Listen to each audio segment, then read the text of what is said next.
ഇന്ന് 6 ഗ്രാം കഞ്ചാവുമായി വലയിലായത് ജനപ്രിയ റാപ്പർ വേടനാണ്. കഞ്ചാവ് ഉപയോഗിച്ചത് പരിപാടിക്കായി തയ്യാറെടുപ്പ് നടത്തുന്നതിന്റെ ഭാഗമായിട്ടാണ് എന്നാണ് വേടന്റെ മൊഴി. പോലീസ് മാത്രമല്ല, വനംവകുപ്പും വേടനെതിരെ കേസെടുത്തു.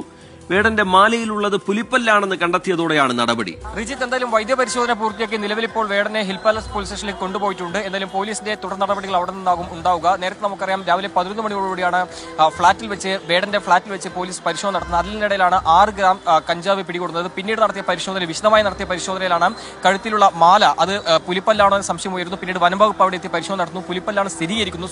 സ്വാഭാവികമായിട്ടും ഇവിടെ നിന്ന് സ്റ്റേഷൻ ജാമ്യത്തിൽ, കഞ്ചാവ് കേസ് സ്റ്റേഷൻ ജാമ്യത്തിൽ ജാമ്യം കിട്ടിയാൽ പോലും പിന്നീട് ഈ പുലിപ്പല്ല്, അതായത് വനംവകുപ്പ് എടുത്ത കേസിൽ വേടനെ കുരുക്കുമുറുക്കും. സ്വാഭാവികമായിട്ടും ജാമ്യമില്ലാ വകുപ്പ് പ്രകാരമാണ് കേസെടുത്തിരിക്കുന്നത്. അതിന്റേതായ നടപടികൾ വേടന് മുന്നിലുണ്ട്. അതിനിടയിൽ പോലീസ് ഫ്ളാറ്റിൽ നടത്തിയ പരിശോധനയിലാണ് വെയിങ് മെഷീൻ, അതോടൊപ്പം തന്നെ അരിവാൾ അടക്കമുള്ള ആയുധങ്ങൾ പിടികൂടുന്നത്. സ്വാഭാവികമായിട്ടും അതടക്കമുള്ള കാര്യങ്ങളിലേക്ക് പോകുമ്പോൾ